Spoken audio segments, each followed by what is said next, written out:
nawulira ekintu kibwatuka nga bo mwene yabaddewo nawulira ekintu kibwatuka electric accident wafuna accident nenga yava ku masanyalaze tosobola kulaba kiri wala kikyamazima afuna obuzibu bw'amaaso olw'amasannyalaze gano banjo kya wano wona mu face wano olaba kitegeeza wasinga nnyo kosebwa side eri ya right paka wansi ku kigere ate side ne wano era ne kino ekigere kyange ekimu era kyakola ki kyakutuka akagere akatini akasembayo amasannyalaze owulidde.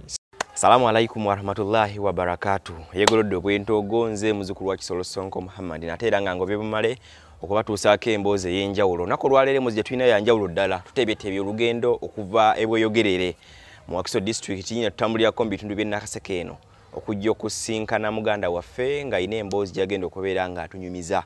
Emboozi eno njikwagaliza ogirabe ogifunemu ekyokuyiga tomanya n'okunyumirwa tuyinza onyumirwamu naye okusinga erimu ekyokuyiga. It's a touching story. Kambeere nga nsembera wali njogereko naye tulabe obulamu abutambuza atya biki ebyaliwo byali bitya byajja bitya. Omukulu nsanyusa okulaba. Kale sebo nanye tusaba okusinkana. Tuli butereevu ku Good Talent. Yes sebo. Soka weyanjulira abatulaba. Kale abatulaba amanya agange amatuufu yenze Adebo Isaac. Adebo Isaac, yes. Memanya amatuufu agama amazaale. Era nga mpangalire bulemeezi musaza lya Ssaabasajja Kabaka. Omukabuga akessemuto. Ate agakola ssente amanya bakuyita. Agakola ssente bampita Midfire. Lwaki Midfire? Midfire erinnya eryo baalimpa. Nali nkola kwegamba nali nnyo mu bya sports. Nkola ebyemizannyo. Kwegamba unagenda nga neeyongerako abaana bagamba nedda. Kati kubina erinnya. Ate namba gye nali nsamba center back. Mu midi. Naga Midfire. Okay. Ugo muliro gwo makati muzibu nnyo. Era nkolera ddala. Mali erinnya ne balimpa then ne likwatayo ne sane ku social media nga linnya lyenkozesa. Erinnya ne litambula abantu ne tandika okunfollowinga bwe batyo. Midfire. Yes. Mboozi kiji tuyina naawe olunaku olwaleero tuzze njagadde abantu gaba abennyonnyola aga tugenda kunyumya ku mboozi bweti. Yes. Emboozi gye nnyina emboozi ya challenge. Challenge gye nafuna mu bulamu bwange kinali sisuubira kwelekegamba challenge ya masannyalaze electric accident wafuna accident nenga yava ku masannyalaze. Yes. Byali bitya byajja bitya akati ekintu kino njijukira lwali era ennaku z'omwezi zaali 29 omwezi ogw'11 era gaali mazalibwa ga Ssaabasajja Kabaka ndo bali bagenda kola ki Kabaka birthday run gwali ennaku z'omwezi omwaka oguwedde 2020 akati nkeera ku match omwezi ogw'11 nera gwe tulimu omwaka guli ogwe 2020 but omwezi guli gwa 11 No, 2019. 2019. This is 2020. Yes. 2021. This is 2021, 2019, 2021. Tegeza wagenda biyita emyaka 3 bukyanga bino bibaawo. Yeah. Okigenda okubeera. Kati nkeera ku makya naba bulungi nnyo nve waka bali ngenda kola. Kati ntuka ku mulimu nalina antena yali ginalindabirako satimes biki. Yali mulimu ki? Mulimu gwali gwa salon. Yes, oli okinyozo salambi. Nalindi kino zinakatira. Mulimu kyagwe nyumirizaamu. Kati njija nkeera omanyi bakasoma ole Sunday bakera ne bakola ki? Bakera bagala kubayonja kugenda ku churches, church services. Wekito wekiri kati ngamba kasoke nkole omutinja akola ki? Nyagutereeza soke nkole ku bakastoma. Well nga nkola ki? Nasoka nkola ku bakasi nfuna mu ka space ka dakika zalinga 3 ngamba nfuna mukwano gwange wano tufune omuti tudde mutuyunge ki? Turaising point waggulu tusibeko antena eno tulabe emisinde gyani gya Ssaabasajja Kabaka. Okay, so mwali mutekayo nga mwagala kubeera ku TV mulabe emisinde gya Ssaabasajja Kabaka emisinde ya. Esebo. Kati awo tufuna omuti bulungi nnyo tuteekayo muganda wange samanya kyaddirira nawulira ekintu kibwatuka nga bo mwene yabaddewo nawulira ekintu kibwatuka samanya kyaddirira nze nawulira ekintu kibwatuka kyokka awo batujjawo mangu batutwala ku ddwaliro Center 4 nga tebasobola kutuwa bujjanjabi busokerwako nga tebabuyina batwongerayo bagamba tebatwale nakaseke nga wa mwali babiri twali babiri era mukwano gwange bamuyita Mukiibi gyali eyo gyali naye yawona bulungi kati bagamba ayina kaseke tebasobolayo nga batwongerawa batutwala ebbombo era njijukira emmotoka yatutwala yali ya Honorable Nsereko Charles yali yesimbyewo emmotoka yatutwala ebbombo ku ddwaliro era awo twafuna obujjanjabi nitutuuka ku ddwaliro naye nga tewali ategeera jesi owulira buwulizi jesi mubire guno gusensinga nti akati bakutteko oba oli mu mmotoka naye nga tosobola kutegeera kintu kiriwo kale bwekito bwe kiri ne batwala ebbombo ku ddwaliro era nga gye tubadde paka nolwaleero etwavaayo ne tuwona bulungi. Okuddamu emabega katono amasannyalaze gano gaavaawa gali ku antene eno gaaliwa okutuuka amasannyalaze okukuba up to that extent? Amasannyalaze gano waliwo line gye baayisa empya nnyo egenda eri ku Goodwill ekapekewa Salim Sale. Salim Goodwill kyeki? Goodwill bakolayo tailors bakolayo ngatto bag factory ya mukulu Salim Sale nenga abachina be bagiddukanya bagirunninga out nenga ekifo company eyo weeri Salim Sale yatwalawo kati bwekityo kikali line eno yayita ku kizimbe nali nkolera line eyo kuyita ku kizimbe mwabazi nannyini kizimbe yazimbawo ngolwedde gyeziri bazisa lwedde nga kizimbe gyekiri bazisawo line ngolwedde kizimbe wekiri for more than 20 years kizimbe kino wekiri waya gye mwakosa yali mpanvu nnyo okutuuka ku masannyalaze waggulu teyali mpanvu era n'abantu bangi batuweera obujulizi amasannyalaze go ge bayise okumpi gali wansi ku kizimbe ate nga g'amaanyi nnyo so omuwanika antena kitegeeza yakona ku waya ziri waggulu ate n'abantu abaaliwo obujulizi obwaliwo bugamba antena eno teyakona ku waya completely era amasannyalaze gano obungi bwago gegasika antena eno eryoke ebaluke mutwafunira obuzibu obwo esebo kati biki ebiddirira treatment treatment era batukolako naye nga wumanya amasannyalaze omuliro guba muliro ebintu byaba expensive nasasanya sente zanali savings sente zonna nezikola ki nezigwa ku ddwaliro ng'eddagala lye baali bankuba ekitono nnyo ddala ligula emitwalo ndowooza nga oba 3.5 buli lunaku ate etali cupa emu wekiri etali cupa emu naye nga basobola okugula ecupa zinga 4 5 obalabalamu nga ntuufu sente nyingi zagenda okunjijjanjaba ate mwatwalako responsibility kulaba nga mutuukirira abakulira kampani eyo gy'ogamba ey'omukulu Salim Sale okulaba nga babakwasaganyizaako kuba amasannyalaze gaali gaabwe mwokubira ku nduulu ne mulaba twagazaako sinze naye wabula landlord wange yali atwala ekifo ekyo nawulirako ku mawulire yagezaako okukola ki okutwalayo amawulire kibi kyofuna ku buyambi naye nga mpaawo nkaga tewali kyakola ki tewali kyatutuukako naguno gwaka naye nga ndowoozaamu nti ebintu bino gyebiri eyo mu ofiisi zaabo bamasannyalaze oba Salim Sale nti issues baziripotinga gyeziri abazifollowinga tebabawa ku feedback era kituufu ekyo kituufu kyoyogedde era feedback sigiyina bukyanga tubasisinkana oba bukyanga bajjaawo sifuna feedback ayo nobeva warondera excellent road wange oyaya ensolo mita excellent road kati bwekityo bwekiri sifunanga ku feedback ayo nayo okuva gyali gezaako tusiigire ekifaananyi embeera obulamu bw'engeri gye bwalimu ebiseera ebyo 2019 ng'abo oyogedde obugeraageranye n'obulamu bwa kaakati ndaba nga obulamu bwange bwaddirirramukko olugendo lwange lwaddirirramukko engeri gye nali ntandise kale okukola ki okutambulamu like financially byonna byakola ki byakamukko kubanga njukira wali nali nekozesa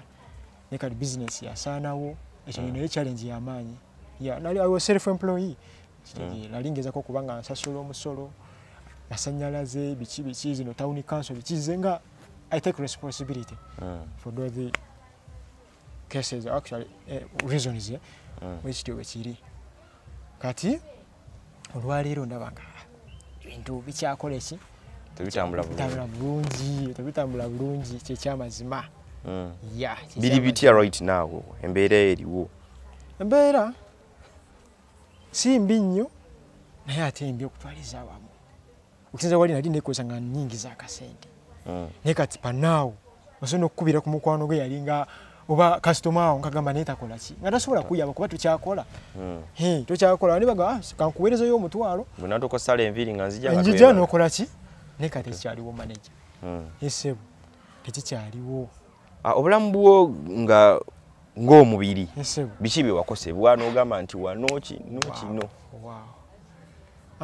kituufu nakosebwamu obuzibu bwa eye infection vision yange si kale sifokasinga wala nnyo bw'olaba muntu ali kumpi ng'ona kuli ku kamera tosobola kulaba kiri wala kikyamazima afunamu obuzibu bw'amaaso olw'amasannyalaze gano banjo kya wano wona mu face wano woolaba balinga bankola ne surgery naye nga ate tewali just bankubanga ddagala naye obuzibu bwe nafuna actually ne guno omukono era amamugulaba guno omukono gwakola ki gwalemala kitegeera lw'amasannyalaze omukono munda gumba lyafuna obuzibu nedda teryafuna just maseno kino ennyama gyendaba kiti tegukyasobola kwegololanga naye guno gwo gusobola okwegolola bulungi naye guno tegusobola gukomawo we gutyo olw'ennyama eno bweti era yezinga wano nga era mugiraba we gutyo omukono gwe gwali kitegeeza wasinga nnyo kosebwa sayidi eri eya right paka wansi ku kigere ate sayidi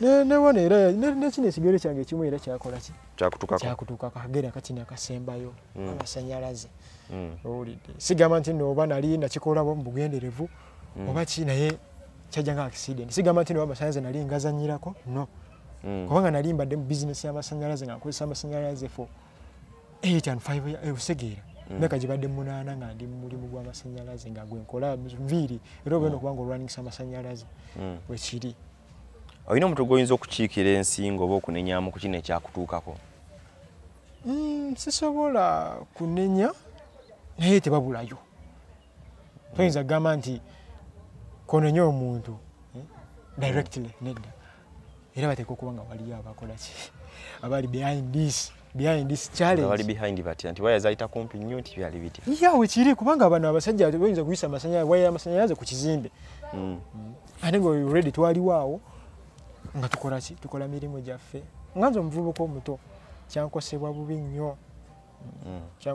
nnyo actually tubadde nga tugamba nti noba ensi yaffe kati tugikolemu bizinesi zibeerewo naye ate kati zisaanawo obusaanyi lwa bizibu ebyo gwe bitalaze amasannyalaze gatusaanyaawo owulira manager singa bakugamba nti bakuba ojja okuba omulanga gye bali oba baaka abantu b'oyinza okugamba nti bannange kino kiriwo ekiti munkwasaganyizeko oba nti oyinza gukubawa ekyo kyo nkyetaagisa era nkyetaaga nsobola okusako ku buyambi era abanga abali gye muli eyo nga kano akavidiyo mujja kalaba bannange abaana gye bali eno bagezako kubanga bakolerera ensi yaabwe nakuyambako ku bantu abalala kuba nali nkozesa abaana bawera abasatu kitegeeza kintu kyali kigeze kino kyali kigeze for real kyali kigeze naye kati bana nga bagezako tuwa ku buyambi gyendi nsaba ku buyambi nessenyongo yina lingi olinga atakwalifyinga kubeeramu abasaba buyambi yes kyufu kubanga it's a pleasure for me wekiri nga muntavingamu sharing kumbawe ku story yange wekiri era ndi so I'm so glad it's a pleasure for me kubanga bino ebintu bye mbadde nga kale njagala okubeeramu sharing eko story yange eri abantu ese ntegeere kiri kati nsabako ku buyambi nganze omwana akulidde mu Buganda omwana akuze ebulemeze wa Ssaabasajja busaza lye ebulemeze wa Ssaabasajja Kabaka nsabako ku buyambi eri abantu mwenna abali eyo banakyewa bayita batya ab'enetungo ebyabwa nakyewa abantu sekino nzize wano kubasaba ku buyambi nga njagala kuddayo mu ddwaliro kuddamu kunnongoosa guno omukono gwe mulaba basolooza bagusolotera nagwa musolo gwe bulungi nnyo wekiri kati mbadde nsaako ku buyambi bwasaba akasente akatonotono gasitajja okubanjulira wano eno mu maaso ga kamera naye olunaba mukinkoledde tujja kudda tukole ki tebawa amawulire nti obuyambi bwakola ki bwatuuka kati mbadde nsaba ku buyambi nsobola okusaba obuyambi eri mamafiina abantu bonna kamera yiyo weeri amiina neyanza nnyo okubba kakisa kati nsaba obuyambi eri mamafiina maama oyambye abantu bangi ensi ekutegeera nange nzize olwaleero nga nkukoola maama ojje onwanirireko kubanga nze ndi omwana abadde so supportive eri family yange maama wange ngezezaako kubanga nkola era obujuliza abantu babumpa ku kyalo maama gyali nti omwana kika kyono azimbira mama w'ennyumba holiday manager mbadde so supportive ebiseera ebyo kati mbadde nsako ku buyambi eri buli muntu yenna good Samaritan yenna ali eyo ng'olwanirira eddembe ly'omuntu. Bino mwabitambuzako ne olantu by'emisango bagigendako nga mu kooti ng'ekola nga mufuna obwenkanya bityawo ba just byakomaawo bantu kutegeeragana amawulire genja okuwa bino ebintu nabiwulanga bulizi mu matu gange saasobola kutuukayo oba mu office yonna yonna eyaki eya kooti oba bwekityo bwe kiri nze bajja mala landlord wange yajjanga n'angamba kati ayizo ensonga eri bweti ne bweti konze tekina mutawaana twali tetugamba nti tuzanyira ku layini y'abaana abasanyalaze y'abaana abasajja no it wasn't kiri okay akiki twagala ogamba abantu ekisembayo nga tugenda okubanga tukomekkereza emboozi yaffe